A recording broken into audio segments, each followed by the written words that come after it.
kasih yang sudah di-on-kan. Nanti kita unfoto soalnya ya. Pagi Bu Pupung. Pagi. Sebelum dimulai kita foto dulu. Jadi masih seger, fresh, masih oke. Ya. Baik yang belum nanti sambil ya. Baik, saya buka saja. Assalamualaikum warahmatullahi wabarakatuh. Selamat pagi Bapak Ibu. Alhamdulillah, terima kasih nih yang sudah bergabung. Pagi ini kita akan berbincang pagi Pak, berbincang tentang coaching ya, tentang coaching. Mari kita berbicara tentang coaching. Apa itu coaching? Nanti oleh Bu Rina akan dijelaskan ataupun kita akan sharing mungkin juga ya Bu Rina ya.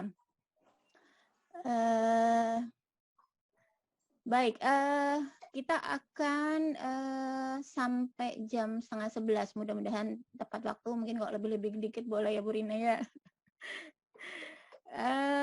Bapak Ibu nanti begini, pada saat pemaparan Bapak Ibu boleh ditutup speakernya, microphone-nya. Nah, nanti kalau ada pertanyaan boleh lewat chat Bapak Ibu ya. Nanti kita akan coba ada sesi mungkin ya. Nanti kita lihat Bu Rina seperti apa jalannya. Baik, ini mau foto mau dibuka atau mau nanti saja di akhir acara? Pagi ya, sebelumnya ya. Baik, saya perkenalkan tim pagi ini. Kami dari PSY, ada Mbak Anissa sebagai hostnya. Mbak Anissa mana nih? Belum keluar nih. Kemudian ada Pak Yeri juga sebagai host dan kontrol ya. Kemudian ada Pak Sri, mungkin itu juga agak ini karena beliau ada double kegiatan. Kemudian ada Pak Gunawan mungkin belum hadir, tapi beliau pasti akan masuk juga. Itulah tim kami pagi ini. Baik Bapak Ibu, ayo kita foto dulu mungkin kalau mau dibuka kameranya.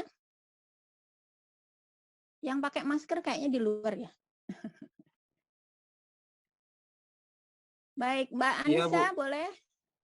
Wah, ada Pak Wahyu nih. Mbak Anissa boleh difoto?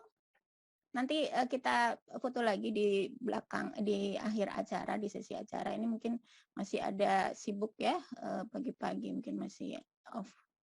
Ini ada beberapa layar. Oke, siap ya? Oke. 1, 2, 3. Iya, boleh bebas posenya Bapak dan Ibu, silakan. Lagi Mbak Nisa di 1, screen. 2, 3. Saya mie ayam. Baik, oke Bapak Ibu, tidak berlama-lama saya perkenalkan dulu nih pematerinya Bu Rina, lengkapnya Bu Oktarina Said. Ini teman juga nih, alhamdulillah terima kasih Bu Rina mau memberi ilmu kepada kita pagi ini ya Bapak Ibu ya. Nanti ya di-share di grup fotonya Mbak Nisa.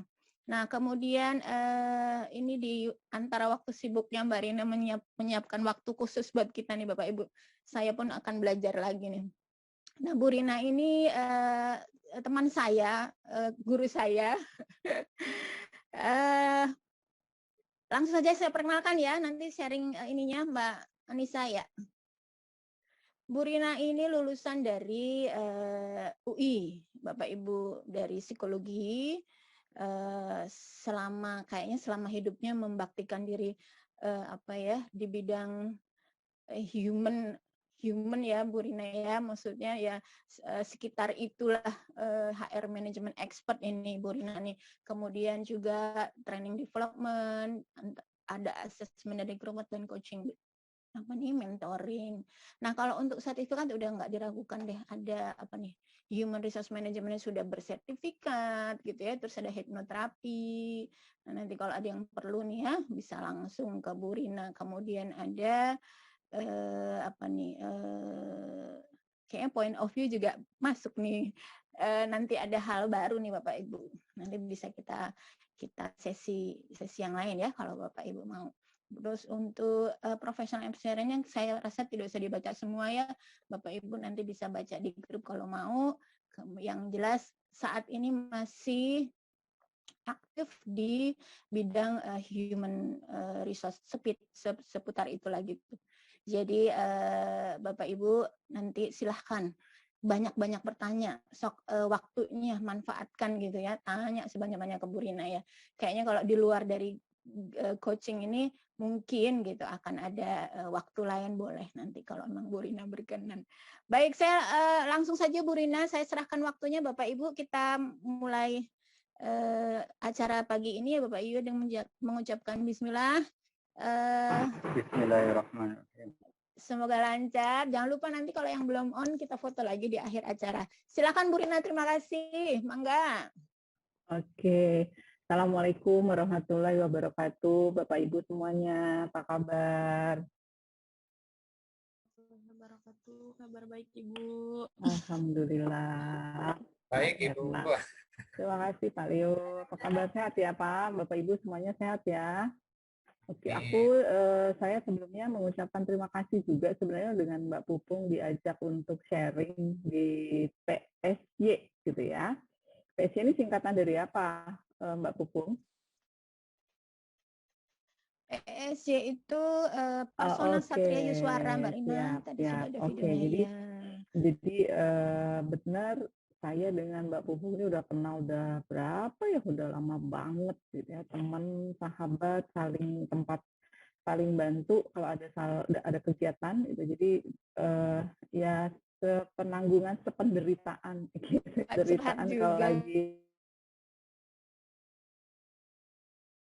apa-apa macam-macam deh ya. Jadi pada saat kemarin ngobrol-ngobrol, ayo sini kalau memang mau berbagi tentang coaching. Kenapa saya berbaginya tentang coaching? Karena memang kayaknya sedang hits gitu ya, sedang banyak kebutuhan untuk melakukan coaching.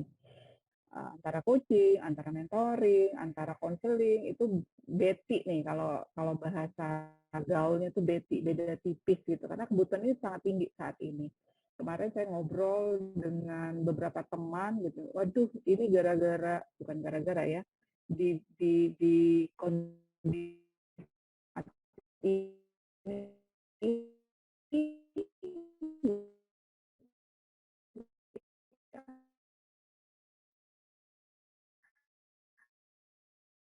psikolog tidak boleh, bukan psikolog, tapi dia berperan sebagai konselor bisa juga. Kemudian coach, saya bilang gitu kan, salah satunya juga banyak dibutuhkan. Artinya kalau kita ambil satu garis kesimpulan antara peran-peran itu tadi, ini sebenarnya skill untuk mendengarkan orang lain. Nah, apa sih? Jadi coach itu, gitu ya. Saya langsung saja ya, Bapak Ibu. Ini sebelumnya boleh, saya senang deh kalau kenalan dulu sedikit saja beberapa dari Bapak Ibu, baik yang sedang open video ataupun nggak apa-apa. Karena dari data yang kemarin diberikan Mbak Pupung, itu ada yang dari MK, ada yang dari korporasi, gitu ya. Yang dari korporasi boleh kasih jempol reaction ya Bapak Ibu, biar saya nanti materi-materinya bisa saya sesuaikan konteksnya gitu ya. Kalau memang banyak korporasi, saya kasih penjelasan dari aspek korporasi. Tapi kalau di sini banyak dari SMK, saya PSY ini LPK ya. Jadi mungkin juga banyak berhubungan dengan BLK. Oke, Pak Hanggi dari Holiday Inn ya. Sip. Terima kasih Pak Hanggi responnya. Teman-teman yang lain, oke, PT Dharma Kyung Sin ya, berarti korporasi juga ya. Ada dua yang saya catat korporasi nih. Yang lain? SMK, Pak Andre dari SMK Taruna, Pak Leo dari SMK juga ya. Pak Wahyu dari mana Pak? Oke, Mbak Vina. Saya dari KIC, Bu. Oke, terima kasih Pak. Ya. Pak Taufik juga ya. Jadi beragam ya. Mudah-mudahan nanti jika nanti Bapak Ibu mau bertanya dari sisi konteks tempat Bapak Ibu bekerja dari SMK ataupun dari korporasi, monggo silakan. Karena ini yang namanya coaching ini bisa kita aplikasikan dalam situasi apapun. Ya, nanti saya coba share materi dulu sebentar. Sebentar. Dulu ya, ini terlalu banyak yang dibuka. Jadi, oke, bentar.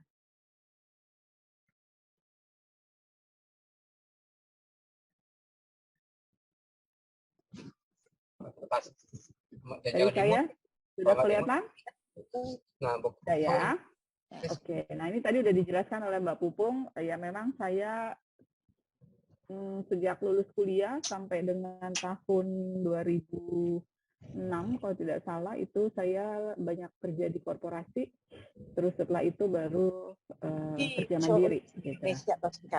Dan saat ini lebih banyak pada bidang coaching, training, dan talent development. Gitu ya. Jadi kalau mau ngobrol-ngobrol nantinya monggo silakan. Nah, saat ini sekarang pertanyaan saya dulu adalah pertama, kenapa sih mau datang di sesi ini Bapak Ibu? Tahu pasti pengen kenal coaching gitu ya. Tapi apa sih intensi Bapak Ibu untuk ikut? Udahlah hari Sabtu gitu ya. Udahlah pengennya libur harusnya. Tapi Mbak Pupung share flyer kayaknya menarik. Nah, jadi apa nih yang ingin Bapak Ibu dapatkan sih dari sesi ini ya, sesi ngobrol-ngobrol ini gitu. Boleh ya? Satu dua orang boleh. Silakan Ibu Eka.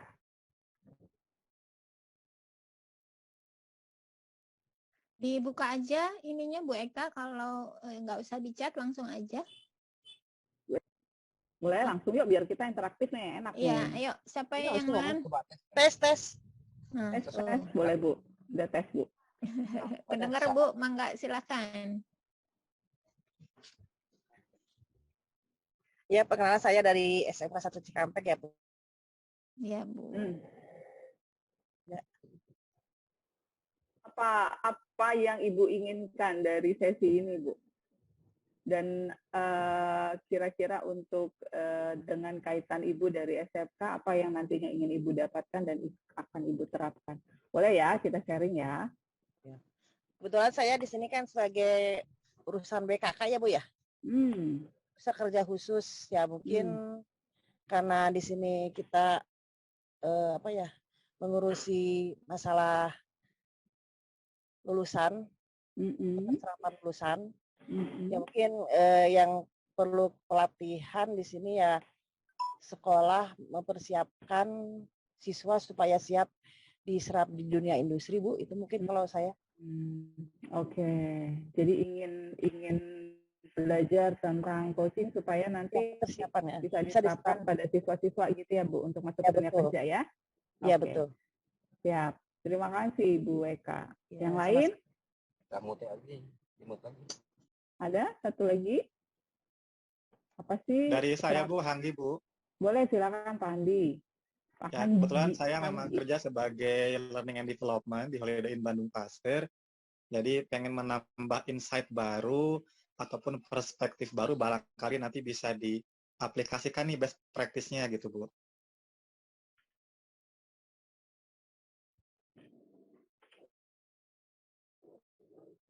Nah, Handi ke off video suaranya Pak. Ya, pengen menambah insight atau perspektif baru Bu. Barangkali best practice-nya bisa diaplikasikan di perusahaan saya gitu. Oke, terima kasih Pak Handi. Yang lain ini di chat kayaknya ada beberapa ya, Mbak Pupung ya. Di sini menambah ilmu, mengisi waktu yang positif, belajar katanya gitu. Ini pembelajaran. Jadi luar biasa nih. Mendengar para expert katanya Mbak Rina. Apa lagi nih ya? Iya itu. Jadi ada yang apa nih? Dari Pak Dedi ya. Iya. Memang karena di bidang komunikasi.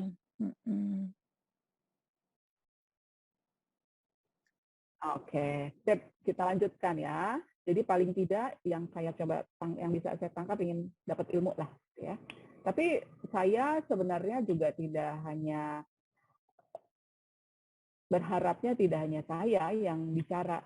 Senangnya tuh kalau sharing gitu ya, Mbak Pupung ya, supaya kita dapat berarti saya yang expert, tapi juga siapa tahu dari sharing Bapak Ibu juga bisa memberikan insight buat teman-teman yang lain. Ya, saya lanjutkan. Nah, ada beberapa ground rules nih ya. Sebelumnya kita ucapkan alhamdulillah kita sudah diberikan kesehatan, bisa berkumpul walaupun lewat Zoom, berkenalan dengan teman-teman yang baru. Saya berkenalan dengan Pak Hanggi, Pak Muhammad Rizkan, Pak Leo gitu ya. Kemudian happy bisa belajar hal baru dan mungkin beberapa teman-teman yang memang sudah punya experience tentang coaching ini menjadi satu refreshment ya. Terus ada proses, kalau saya tuh selalu mengajak teman-teman untuk juga terbuka. Maksudnya terbuka apa sih? Bisa saja apa yang saya bagikan ini sesuatu hal yang teman-teman sudah tahu, atau bisa saja ini kok kayaknya apa yang disampaikan Bu Rina beda ya dengan apa yang saya ketahui sebelumnya gitu. Jadi ada proses di sini learn, unlearn, dan relearn. Jadi kalau memang ada hal-hal yang nggak sesuai ya apa tinggalkan aja, tapi kita bisa ambil hal-hal baru yang belum pernah kita pelajari sebelumnya. Kalau memungkinkan open video Bapak Ibu, siapa tahu nanti saya main ke Kerawang, ketemu kita. Ketemu di jalan kan bisa saling sapa. Terus boleh pakai chat ataupun kalau lebih interaktif boleh unmute suaranya sehingga saya juga walaupun nggak ketemu muka tapi mendengar suara ya. Dan no expectation dan no judgment. Kalau memang ada teman-teman yang bertanya karena ini adalah ruang belajar, ya, jangan juga kita lagi jadi judgment olah pertanyaan itu aja kok ditanyain gitu ya. Jadi silakan apapun yang ingin teman-teman sampaikan, Bapak Ibu tanyakan, monggo silakan ya. Nah, mari kita bicara tentang coaching. Nah, ini beberapa kali saya bagikan di beberapa komunitas, di beberapa konsultan, sharing aja sifatnya karena kadang-kadang persepsi orang tentang coaching itu berbeda. Sekarang saya tanya dulu, Pak Hanggi atau yang siapapun deh, bagaimana penerapan coaching gitu ya kalau memang Anda sudah punya pemahaman itu, karena di beberapa saya lihat ini HR praktisi juga seperti Pak Hanggi misalnya ya. Gimana sih penerapan coaching atau penerapan pemberdayaan manusia di tempat pekerjaan Bapak Ibu saat ini? Boleh yang mau berbagi? Ayo mangga Bapak Ibu kita berbagi, nanti kok diam aja ngantuk loh. Yuk. Ini kan kayak kalau di tempatnya Bu Pupung, PSG ini kan bidang HR juga ya. Nah, bagaimana sih pengaplikasian coaching ini di tempat kerja Bapak Ibu selama ini? Jadi kalau kata Bu Eka ingin membuat anak-anak siap masuk ke dunia kerja, gitu. Gimana Bu caranya menyiapkan mereka, Bu? Atau teman-teman lain Bapak Ibu lain monggo silakan. Saya dulu boleh nggak Mbak Rina sambil boleh silakan, memancing ya. Kalau kita kadang melihat ininya dulu apa namanya subjeknya dulu, lawan bicara dulu gitu ya. Apakah dia lihat umur lah gitu ya. Apakah dia anak SMK gitu. Karena kebanyakan anak SMK, kemudian atau mungkin yang sudah middle ya, yang memang apalagi yang sudah pengalaman. Jadi kadang cara berbicaranya jadi beda-beda, itu aja sih. Oke, jadi itu ya menyesuaikan diri terlebih dahulu ya. Oke, good. Ada lagi? Terima kasih Mbak Pupung. Satu lagi, gimana sih penerapan coaching di tempat kerja Anda? Atau bukan coaching ya, kalau memang mungkin belum terlalu paham tentang coaching, gimana caranya di perusahaan Anda, di tempat Anda kerja, baik itu SMK maupun korporasi, apa yang dilakukan untuk mengembangkan karyawan? Nah, itu pertanyaannya. Halo. Iya Pak Sri Prasyoto, silakan Pak. Sepengetahuan ya Bu ya. Iya, supaya nanti bisa dapat feedback ini. Boleh, silakan Pak. Baik, terima kasih. Dalam hal coaching ya, kalau di perusahaan, bahwa satu kita harus profiling dulu terkait dengan apa audiensi atau anak buah kita lah ya. Atau yang kedua, bahwa kita juga harus mengetahui dari sisi kelebihan ya. Kelebihan, karena kalau bicara kekurangan inilah yang harus memang yang apa akan kita lakukan terkait dengan coach-nya. Nah, setelah kita dapat kelebihannya, kita coba dulu dari sisi kelebihan itu kita kasih suatu kapasitas tanggung jawab. Nah, disitulah karena kita bicara perusahaan, pastinya dalam operation si sumber daya manusia tadi kan sudah menjadi beban ya, sudah menjadi fixed cost-nya. Nah, artinya di samping kita juga harus memanfaatkan dari sisi kelebihan tadi, tapi kita juga harus lakukan coach-nya, ya. Seperti apa, bagaimana supaya kita bisa memberikan suatu akselerasi sampai dengan kompetensi bertindaknya. Karena bicara industri yang kita harapkanlah dari sisi output-nya. Oke. Sepotong aja sih. Mohon maaf. Terima kasih Pak Sri. Pastinya ini banyak hal yang belum sesuai lah. Ya, terima kasih. Nggak apa-apa Pak. Bapak dari mana Pak? Saya dari Astra Autopat Group, Bu. Oh, oke. Dari Astra ya, Astra Autopat ya. Oke. Terima kasih. Terima kasih. Nah, Astra itu yang setahu saya paling bagus dari sisi pengembangan sumber daya manusia karena mereka mohon maaf, saya bukan bagian HR ya Bu ya. Iya, nggak apa-apa Pak. Tapi dengan Bapak mencoba menjelaskan tadi itu luar biasa menurut saya, artinya Astra sudah melakukan proses pengembangan yang cukup komprehensif sehingga anak perusahaannya saja itu udah paham gimana sih caranya melakukan pengembangan buat tim ya. Oke, kita lihat lebih jauh lagi ya. Saya lanjutkan dulu. Nah, apa sih sebenarnya coach itu ya? Coaching itu apa? Kalau lihat foto ini saja, ya, kalau teman-teman lihat foto ini, apa yang dilihat?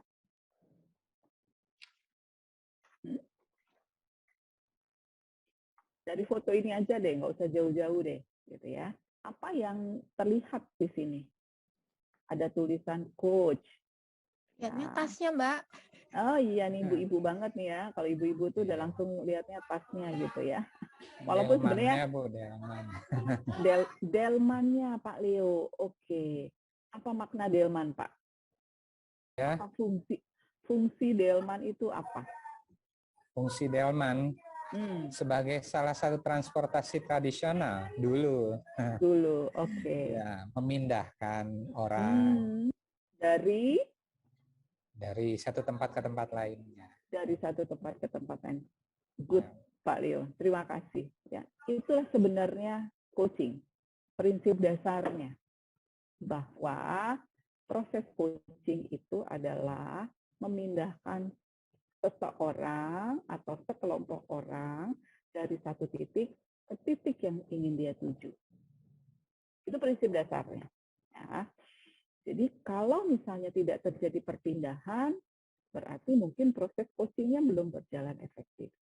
Perpindahan yang seperti apa yang diharapkan?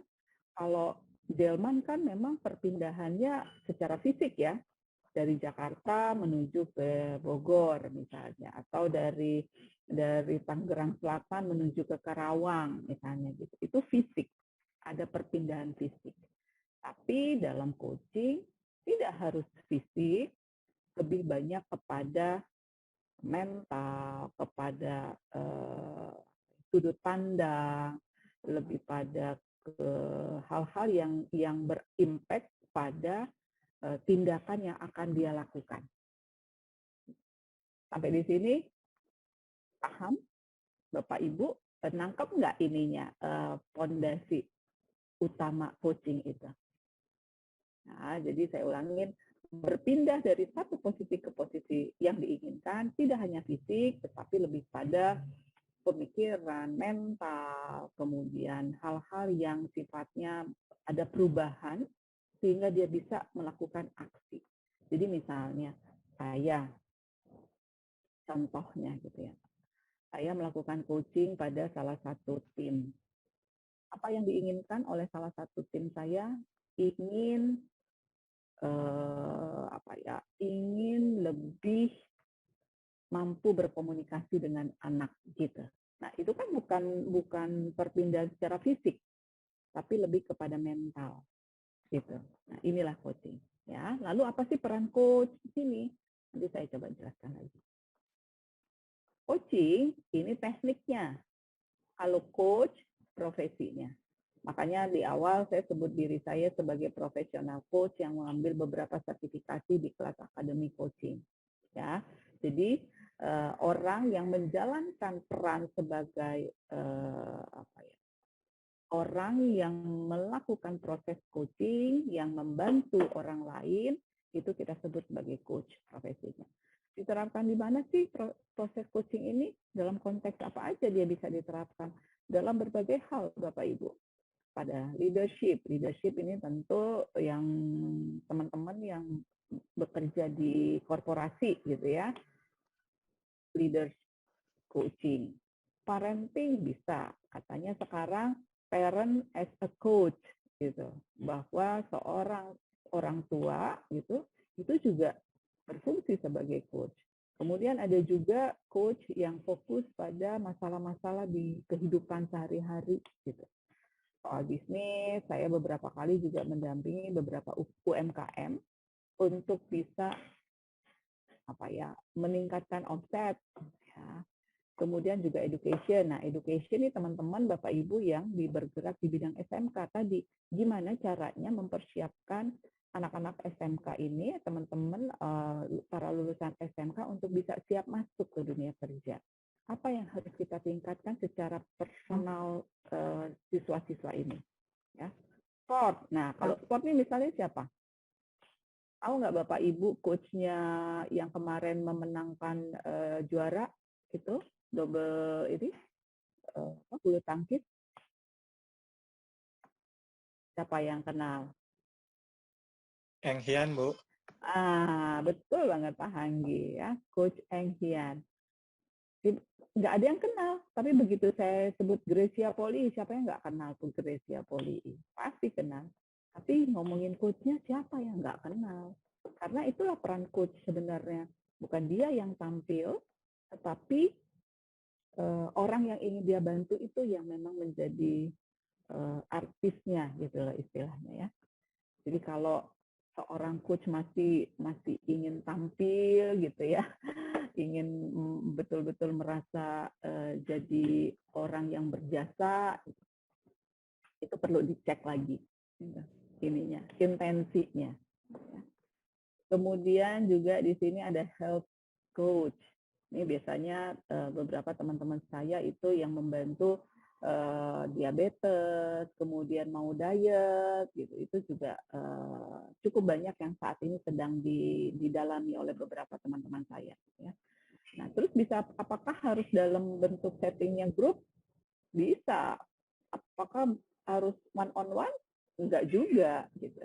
Jadi bisa dalam beberapa konteks. Saya beberapa kali dengan Mbak Pupung kita lakukan coaching untuk satu kemarin itu dengan teman-teman yang terpapar COVID, kemudian juga untuk memberikan masukan sekaligus feedback untuk salah satu industri yang setelah mereka melakukan assessment seperti yang tadi disampaikan oleh Pak Sri tadi gitu ya, bahwa kita petakan ini plus minusnya apa, kita berikan feedback, kemudian setelah itu dia tahu apa yang ingin dia capai, kompetensi apa yang ingin dia tingkatkan, kita lakukan coaching di situ. Offline oke, online pun nggak masalah. Ya, jadi Bapak Ibu kegambar nih dalam konteks apa coaching ini bisa kita terapkan. Saya lanjutkan ya.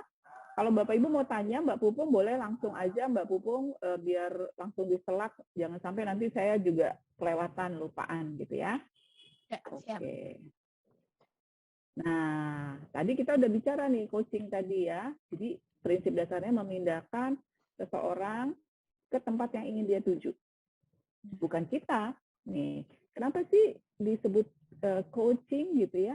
Kan ini misalnya dari Delman, selama dalam perjalanan si kusir Delman itu ngobrol kan sama penumpang, ngobrol ngelor ngidul gitu. Bapak dari mana Pak? Mau kemana Pak? Oh Bapak keluarganya di mana? Dan seterusnya dan seterusnya. Nah, itulah yang terjadi dalam proses coaching.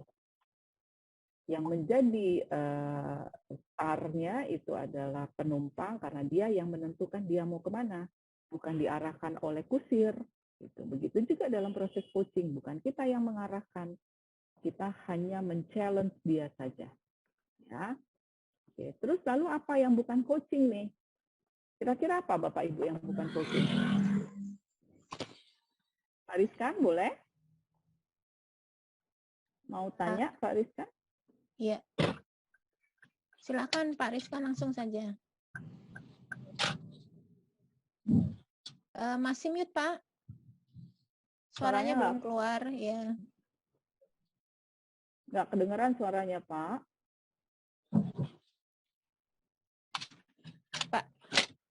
Pak Rizkan suaranya belum keluar.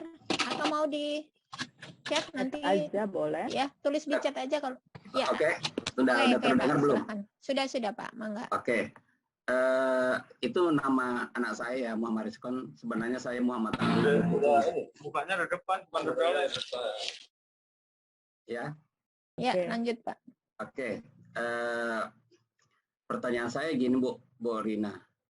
Kalau coaching itu apakah lebih berorientasi kepada mentalitas yang dimaksud di sini?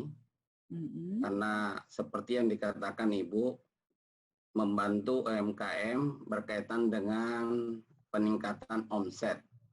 Nah, kalau tadi dikatakan peningkatan omset, seperti apa ya coachingnya? Ini itu pertanyaan dari saya. Terima kasih. Oke, terima kasih Pak. Terima kasih. Wah, ini luar biasa pertanyaannya. Nanti saya coba jawab ya Pak ya. Ya. Pertanyaannya adalah satu, apakah terkait dengan mentalitas, kemudian gimana sih proses coaching untuk UMKM gitu ya Pak ya? Yes. Oke, nanti saya coba jawab.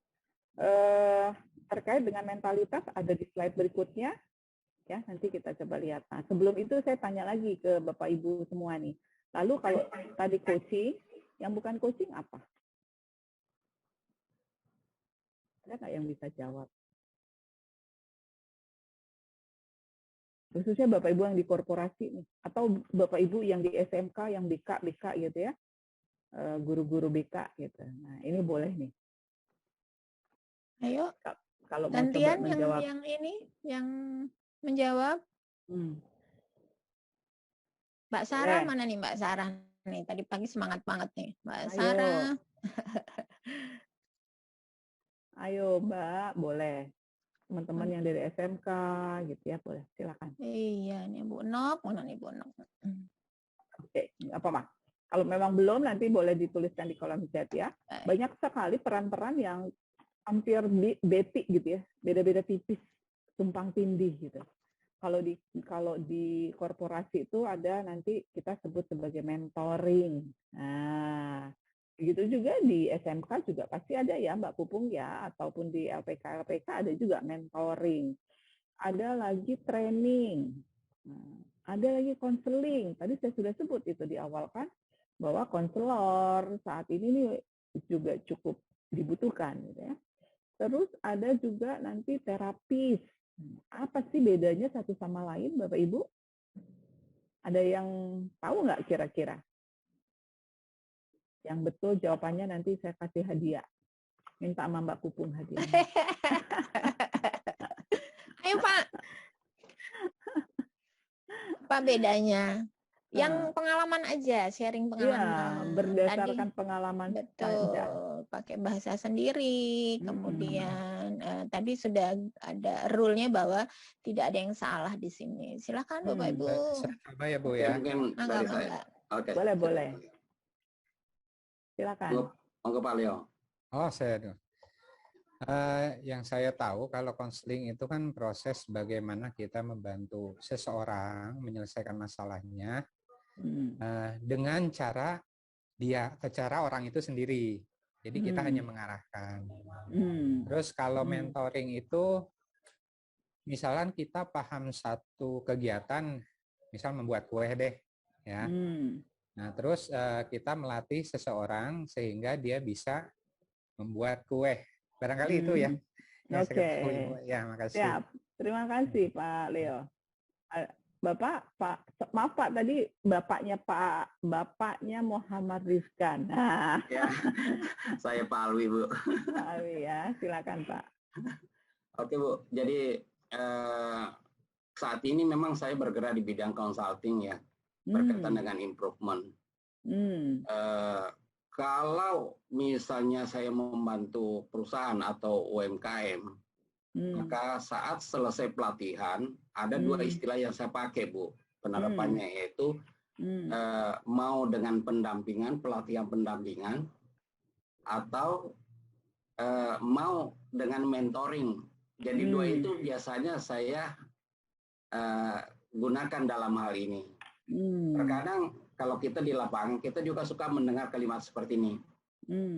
Wah, coachnya sudah datang. Ayo cepat, coachnya sudah datang. Kira-kira gitu. Tadi kan udah dikasih coachnya itu profesinya. Tadi kan ya, kalau coachnya adalah tekniknya. Nah, ini memang sering menjadi perdebatan istilah-istilah seperti itu. Intinya saya biasa mengatakan kalau saya memberikan training, yaitu memindahkan suatu pengetahuan kepada Anda. Tetapi dalam penerapannya seringkali tidak terjelaskan di pelatihan, sehingga butuh pendampingan atau mentoring yang kita lakukan langsung di lapangan. Kira-kira seperti itu, Bu. Nah, mungkin sedikit tambahan lagi. Sementara kan juga saya membantu SMK, Bu, ini dalam hal ini. Jadi saya sering dipanggil oleh Dinas Tenaga Kerja Kabupaten Bekasi berkaitan dengan persiapan strategi persiapan memasuki dunia kerja industri.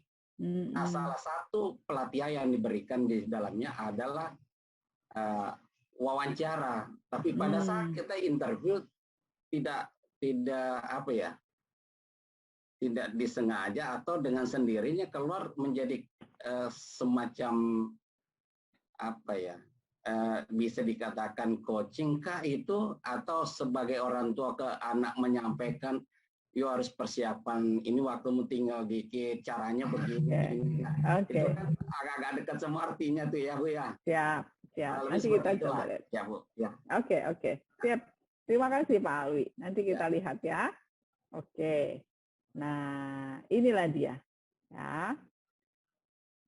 Kita petakan ini berdasarkan dua perspektif.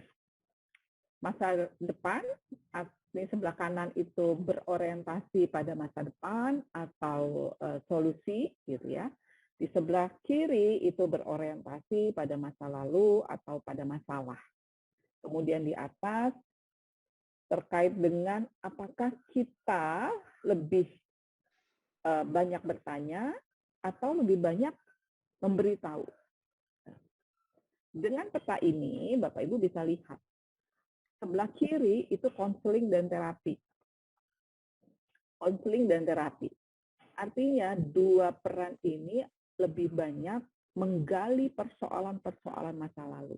Misalnya, teman-teman BK, ada anak yang sudahlah sebenarnya pinter, tapi kok datangnya sering telat, nilainya jelek. Kita akan gali nih, ini apa ya kendalanya, apakah di keluarga, atau mungkin dia ada persoalan dengan nggak tahu ya, anak-anak SMK sekarang kan lebih banyak udah punya pacar ya Pak ya, gitu ya.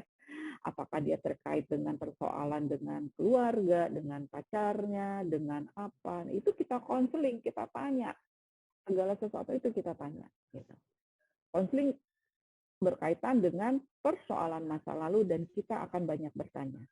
Ya, karena yang punya pengalaman dan pengetahuan itu adalah klien. Tapi kalau terapi, tadi seperti Pak Alwi sampaikan, kita yang kasih tahu, gitu. Ya, itu kalau persoalan masa lalu. Ini terapi saya, misalnya saya lakukan terapi untuk beberapa klien dengan persoalan-persoalan yang cukup berat, akhirnya saya kasih tahu, Ibu, Bapak, kemarin itu ya dengan salah satu anak, sebenarnya dia anak pintar, gitu ya, lulus ITB, tapi ada beberapa persoalan dengan keluarganya, dengan orang tua. Jadi saya kasih tahu, kamu harus gini setelah lakukan konseling. Nah, sementara di sisi yang berbeda itu coaching, training, mentoring, consulting itu lebih banyak berorientasi ke depan. Kita nggak gali-gali tuh, kita nggak terlalu banyak gali masa lalunya. Misalnya tadi Pak Alwi ngasih training, Pak Alwi nggak tanya-tanya tuh gimana hubungannya dengan keluarga, gimana hubungannya dia dengan pasangan, enggak. Pokoknya Pak Alwi langsung aja kasih tentang materi apa yang dibutuhkan. gitu ya. Kalau mentoring itu dari orang yang senior ke junior. Orang yang memang ahli di satu bidang biasanya akan mentransfer ilmu, gitu. Ya, transferring ilmu, gitu ya. Begitu juga advising dan consulting. Nah, dalam proses transfer ilmu itu tentu kita yang menjadi ahlinya, subject matter expertnya kita. Gitu. Makanya kita yang telling the other person, kita yang akan beritahu, kamu harus lakukan ini. Gitu. Ya. Sementara dalam coaching, kita tak perlu tahu, Pak. Misalnya tadi saya katakan, saya bantu UMKM, saya nggak perlu tahu tuh, bukan tak perlu tahu ya, saya tidak perlu tahu secara detail omset yang dia selama ini gimana, jatuh bangun bisnisnya gimana, atau misalnya bisnis sekarang lagi hangat-hangatnya robot trading, atau cryptocurrency, atau tentang startup. Saya nggak perlu banyak tahu tentang startup. Saya hanya perlu tanya saja, apa yang sebenarnya kamu inginkan? Lalu apa sumber daya yang kamu ada? Apa yang nanti kamu akan lakukan di 6 bulan ke depan, dan seterusnya. Ya, sesuai dengan apa yang dia inginkan. Gitu. Jadi Bapak Ibu udah punya gambaran sedikit ya apa perbedaannya, sehingga nanti, karena kenapa saya perlu kasih tahu ini Bapak Ibu, khususnya di korporasi, ya. Tadi Pak Sri sempat katakan bahwa kadang-kadang orang coaching itu jadi apa ya? Jadi kayak hukuman gitu loh Bapak Ibu. Tuh dipanggil atasan mau di coaching. Aduh, ngapain ya saya di coaching nih? Jangan-jangan nanti saya dimarahin lagi. Konteksnya coaching itu menjadi satu hal hukuman, gitu. Padahal nggak begitu. Coaching lebih banyak untuk memberdayakan. Ya, oke, saya lanjutkan. Nah, ini nggak usah. Nah, gini. Jadi tadi saya katakan bahwa present state saat ini coach kita nih ya, yang baju kuning ini coachnya kita. Dia berada di sini, present state, di sini, saat ini, dan dia mau menuju goals-nya apa. Keinginan dia apa sih 1 tahun ke depan? Tadi misalnya kita ingin sebenarnya anak-anak SMK siap masuk ke dunia kerja. Goals-nya siapa itu? Goals-nya kita atau goals-nya si anak? Bisa saja anaknya nggak mau masuk dunia kerja, bisa aja anaknya mau kuliah lagi, gitu. Ya, jadi itu penting sekali untuk kita tanyakan masing-masing. Kalau anak-anak SMK biasanya saya juga pernah bantu, itu kita petakan dulu Pak, mana yang mau masuk dunia kerja, mana yang mau masuk kuliah, mana yang sebenarnya dunia kerjanya pun macam-macam kan, gitu ya. Ada yang dunia kerja untuk jasa, ada yang dunia kerja untuk betul-betul pabrik, ada yang dunia kerja yang apa. Gitu. Itu kita katakan karena pendekatannya bisa jadi berbeda, gitu. Ya. Nah, lalu peran kita di mana nih? Kita yang pakai topi biru ini, Bapak Ibu. Ya. Kita berada di area, di luar areanya. Kalau dilihat Coach Eng Hian, kan dia nggak masuk dalam arena pertandingan, dia berada di luar. Karena kita berada di luar itulah kita lebih bisa melihat secara menyeluruh gitu ya. Kita bisa jadi cermin buat coach kita. Nah, apa yang terjadi dalam proses coaching? Ini si coachnya membangun jembatan dari posisi saat ini sehingga dia bisa berjalan sendiri menuju goals-nya, menuju apa yang dia inginkan. Bukan kita yang membangunkan jembatannya, tetapi kita hanya bertanya, menggali kesadaran. Kamu tuh sebenarnya sudah punya potensi. Coba, apa potensimu? Kita gali lewat pertanyaan sehingga coach ini bisa menemukan, ini kan kayak puzzle ya, menemukan puzzle-puzzle yang ada di dalam dirinya untuk bisa dia membangun jembatan. Gitu. Sampai di sini Ada yang mau ditanyakan? Nanti untuk mentalitas ya, Pak Ali, saya masih catat pertanyaan Bapak. Gitu ya. Kita nggak masuk dalam arena, kita hanya bertanya karena yang tahu tentang dirinya itu ya si coaching-nya lah, bukan kita. Kita hanya suka ngejudge aja. Kita suka hanya mengambil kesimpulan saja. Berdasarkan apa yang kita lihat. Yang kita lihat itu hanya sekian persen dari apa yang ada di dalam diri ini. Gitu. Oke.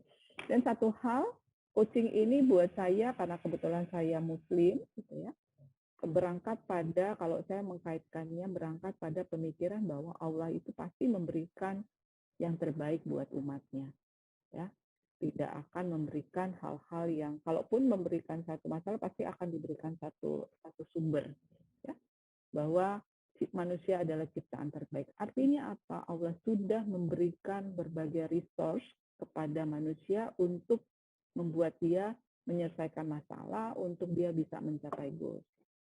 Dengan demikian, peran coach itu hanya untuk men-challenge saja. Mengingatkan bahwa, coach, kamu tuh udah punya loh sumber daya yang diberikan oleh Allah. Gitu. Itu konteksnya. Ya. Jadi kita bukan kita yang beritahu, Pak.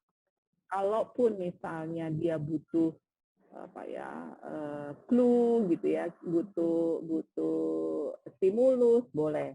Tapi tidak sepanjang hari. Ini yang seringkali saya ketemu 2 klien, anak masuk ITB, ya bayangin lah ya, sama seperti Pak siapa tadi yang masuk ITB dengan IPK yang luar biasa gitu.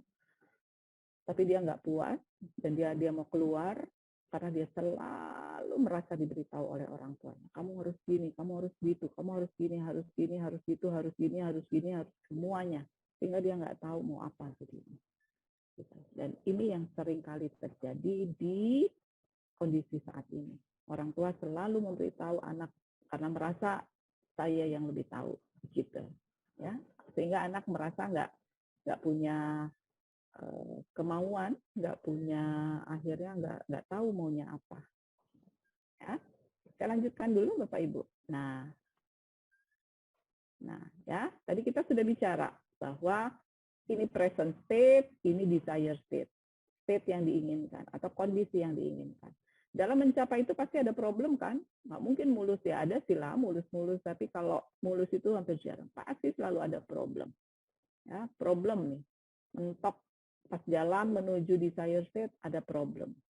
Terus tuh mentok, orang mentok udah bingung, nggak ada pikiran, mau apa ya, mau gimana ya, disitulah butuh coaching. Nah, saya pakai satu konsep pendekatan yang sering banget digunakan dalam proses coaching, Bapak Ibu.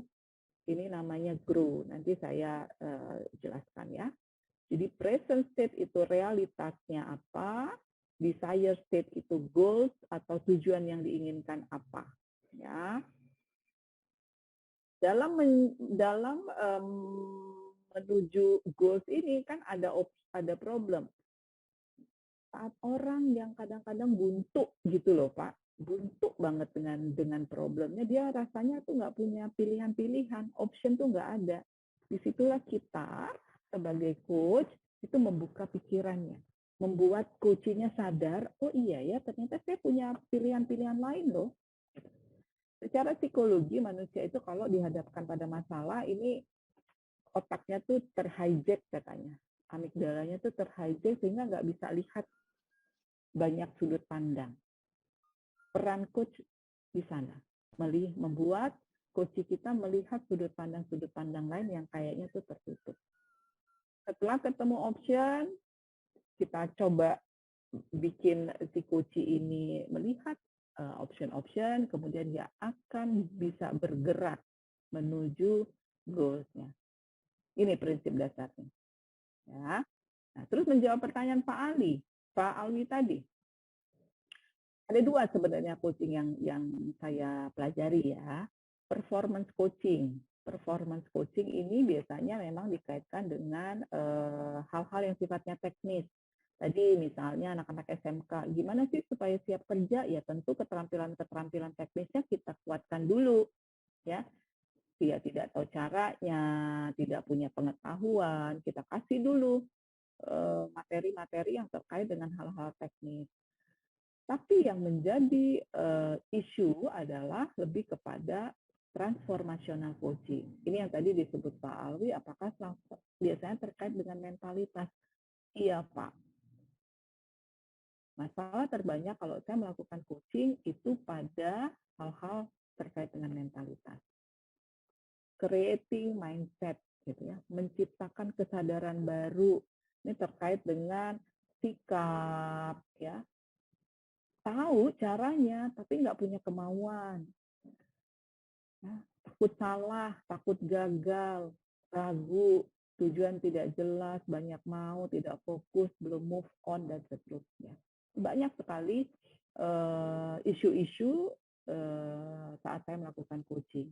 Saya juga diminta oleh Disnaker Tangerang Selatan untuk melakukan satu tadi, sama seperti tadi yang disebutkan Pak siapa ya tadi ya, Pak siapa tadi ya, bahwa anak-anak SMK itu seringkali malah sudah masuk dunia kerja bertahannya cuma 6 bulan keluar gitu.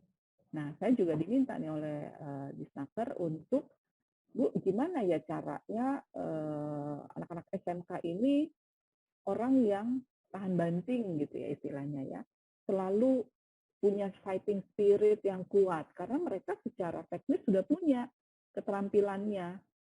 Ya nggak mungkin mereka nggak punya keterampilan teknis tapi diterima di satu industri kan gitu ya. Artinya masalahnya adalah masalah mentalitas. Inilah yang perlu kita kuatkan. Saya lakukan. Gitu ya. Oke, Bapak Ibu monggo silakan kalau ada yang mau ditanya langsung aja ya. Ada nih Mbak. Ya, silakan.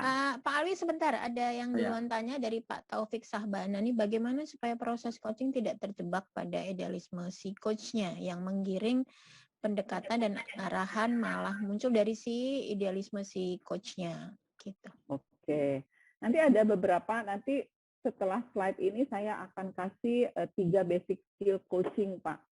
Karena kalau ngomongin basic skill ini banyak, apalagi kalau kita ikut akademi sekolah coaching betulan gitu ya.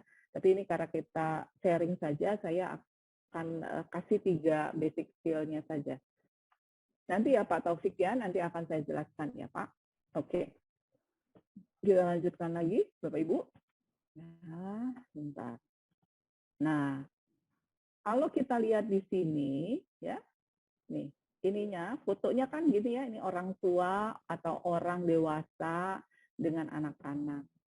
Nah, si orang dewasa ini bahkan dia mau duduk untuk bisa eye levelnya tuh se ini Pak, setara gitu, ya, supaya sebenarnya kan bisa aja tosnya dia berdiri kan ya. Dia berdiri tos dengan anak kecilnya. Tapi dia mau mendudukkan diri supaya bisa saling bertatapan. Artinya apa? Dalam prinsip dasar coaching adalah terjadinya hubungan yang setara. Mitra, nggak ada yang lebih tinggi, nggak ada yang lebih rendah. Nggak ada yang senior, nggak ada yang junior. Kalau hubungan senior-junior tadi mentoring. Ya. Tapi dalam coaching kita, khususnya kita sebagai coach kita dulu, yang tadi yang saya katakan, kalau Bapak Ibu sebagai coach tapi merasa ingin dihargai, ingin dianggap gitu ya, tanyakan deh intensi Anda sebagai coach ini sebenarnya apa. Anda sebenarnya ingin mau jadi mentor atau mau jadi coach. Karena kalau dalam coaching itu nggak ada kita yang lebih hebat. Gitu. Ya, ini terkait sedikit dengan pertanyaan Pak Taufik sebenarnya. Jadi tempatkan dulu saat kalau saya gitu ya, kan coaching itu kita bisa lakukan dalam kelas gitu ya. Sebelum saya masuk saya langsung oke, saya saat ini sebagai coach, maka saya tidak tahu apa-apa tentang coaching, maka coachilah yang menjadi expert gitu ya. Dan inilah yang saya hanya membantu saja. Sehingga dengan begitu saya akan merasa setara. Kenapa ini penting? Karena kalau misalnya kita masuk dengan kita sebagai seorang yang lebih expert, kita masuk dengan sebagai kita yang lebih senior, akhirnya coachingnya nggak terbuka Pak sama kita. Kebayang nggak atau pernah nggak Bapak Ibu alami di mana kok ini anak susah banget ya diajak ngomong, kok ini tim saya ini nggak pernah mau sih sharing gitu ya, karena dia udah nggak percaya sama, udahlah nanti juga kalau saya datang ke tempat atasan saya dinasehati, udahlah males ngomong sama Bapak Ibu saya, baru ngomong sepatah nanti Bapak Ibu jawabnya 10 kata gitu ya. Jadi kalau Bapak Ibu beda ya, tadi saya bolak-balik sebentar nih, enaknya kalau ya, sebentar ini, makanya saya sampaikan di sini peran kita ini banyak ya Bapak Ibu, bukan berarti kita nggak boleh jadi orang tua yang memberikan instruksi ya, enggak. Kita yang harus bisa membedakan kapan saya jadi coach buat anak, saya kapan jadi sebagai orang tua atau juga buat tim, kapan saya sebagai teman buat tim, kapan saya sebagai mentor buat tim. Nah, ini yang perlu Bapak Ibu paham ya. Oke, balik lagi ke tempat tadi. Bentar. Nah, ini prinsip dasar coaching ya. Jadi tempatkan kita sebagai seorang mitra sehingga coach akan percaya dengan kita untuk bisa terbuka, mengungkapkan apa pemikirannya, menceritakan hal apa yang dia inginkan. Terus dalam coaching itu prosesnya kreatif Bapak Ibu dengan pertanyaan. Maksudnya apa? Kita gali dengan bertanya. Kreatifnya di mana? Jadi bertanya itu saya nggak tahu di sini apakah ada teman-teman psikolog atau asesor gitu ya. Kalau asesor itu kan ya mungkin Bapak Ibu juga pernah jadi asesor gitu ya. Kalau asesor itu kan kita udah ada list pertanyaannya ya. Tinggal ditanya aja, oh Bapak gimana, ininya apa yang dilakukan dan seterusnya dan seterusnya. Nah, kalau dalam coaching itu nggak ada tuh list pertanyaannya Bapak Ibu. Kita hanya betul-betul mendengarkan, dari jawabannya itu kita tanya lagi, kita gali lagi. Ya. Terus tujuan utamanya adalah memaksimalkan potensi coaching. Jadi balik lagi bahwa kita sadari coaching kita itu punya banyak sekali potensi yang sebenarnya mungkin tidak dia sadari. Sehingga peran kita adalah membuat coaching sadar terhadap potensinya. Disebut sebagai creating awareness. Gitu. Nah, oke. Jadi dengan 3 prinsip dasar ini, Bapak Ibu, maka rasanya ya dua-duanya itu berperan aktif. Kita sebagai coach itu berperan aktif untuk bisa membangun saling percaya, dan si coaching-nya juga berperan aktif untuk melihat bahwa dia ini punya potensi. Dengan itu rasanya proses penggiringan pendekatan itu harusnya bisa diminimalisir Pak Taufik ya. Tapi coba nanti kita lihat di slide berikutnya. Oke. Ini ada pertanyaan ya Bu Pupung dari Bu Erna. Bagaimana cara memperbaiki hubungan dengan tim ketika tim sudah tidak nyaman atau tidak percaya dengan kita? Oke, nanti kita bahas ya Bu Erna ya. Bu Pupung ingetin ya. Oke. Nah, inilah yang saya bilang 3 basic skill yang harus dimiliki oleh seorang coach. Ini basic saja Bapak Ibu yang saya sharing ya, karena memang butuh waktu cukup lama untuk kita bahas satu persatu ya. Sementara kan kita cuma punya waktu 2 jam ya. Oke. Apa? Satu sebenarnya adalah nih. Saya ini slide yang nggak pakai animasi ya. Yang pertama adalah establishing trust dan intimacy. Jadi harus terbangun dulu rasa percaya dan perasaan nyaman dengan diri kita sebagai coach. Ya. Ini akan lebih tepat, memang akan mudah untuk, kalau saya kan karena saya tidak berada di satu organisasi, maksudnya gini, kalau Bapak Ibu misalnya Pak Hanggi adalah internal dari Holiday Inn, orang HR. Dia yang sehari-hari akan terlihat tuh dengan teman-temannya gitu ya, dengan tim. Akan sulit jika, tadi pertanyaan dengan Bu Erna juga, kalau Pak Hanggi ini memang misal ya, misalnya Pak Anggi ini bukan orang yang seia sekata, ntar ngomongnya meeting jam 9, tapi Pak Hangginya sendiri datang jam 9.15 misalnya. Terus janjinya deadline-nya kapan, ternyata penyerahannya kapan, ya. Atau misalnya janji nanti mau traktir, tapi ternyata nggak traktir. Gitu. Itu kan satu hal yang sebenarnya juga bisa membangun proses trust. Nah, ini yang memang buat Bapak Ibu yang berada di internal, itu butuh waktu cukup panjang untuk menjaga kredibilitas Anda. Gitu. Ya, sehingga orang akan senang cerita, senang ngobrol. Gitu. Kalau saya sebagai orang eksternal itu terusnya akan cukup lebih mudah ya, membangun trust. Saya menyapa, saya bikin mereka nyaman, itu lebih mudah. Ya, nanti kita bahas di slide berikut. Yang pertama. Terus yang kedua adalah active listening. Nah, ini nih mudah-mudah gampang Bapak Ibu active listening. Karena biasanya orang tuh lebih senang didengarkan daripada mendengarkan. Betul apa betul? Pak Leo udah ngangguk-ngangguk. Ya, orang lebih senang didengarkan. Itu ini kok Pak Jamak, kok secara manusiawi kita juga di psikologi ini ya terbukti dari sisi pengalaman, dari sisi penelitian. Orang lebih senang didengarkan daripada mendengarkan.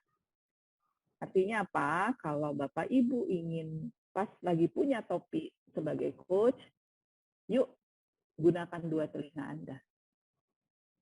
Dua telinga dan dua mata Anda untuk mendengar.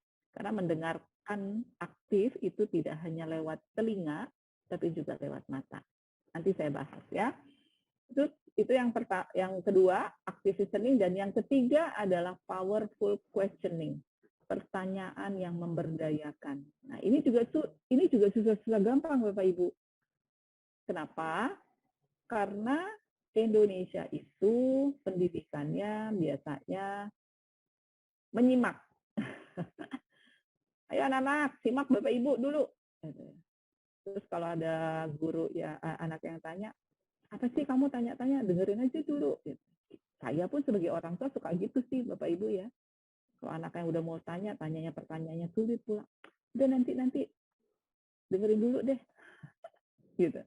Jadi dua hal ini kelihatannya hanya 3 ya basic skill-nya, tapi saya pun sampai sekarang terus terang butuh latihan untuk bisa mendengar secara aktif dan untuk mampu mengeluarkan pertanyaan-pertanyaan yang memberdayakan. Dan yang keempat ini tambahan saja, direct communication. Artinya saat kita ngomong tidak bertele-tele, try to the point, gitu ya, sehingga orang akan lebih mudah mencerna pertanyaan kita. Oke, saya lanjutkan.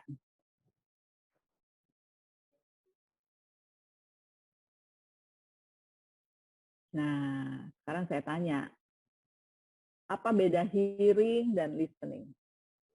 Yuk, ini kita sharing ya ini. Monggo, silakan.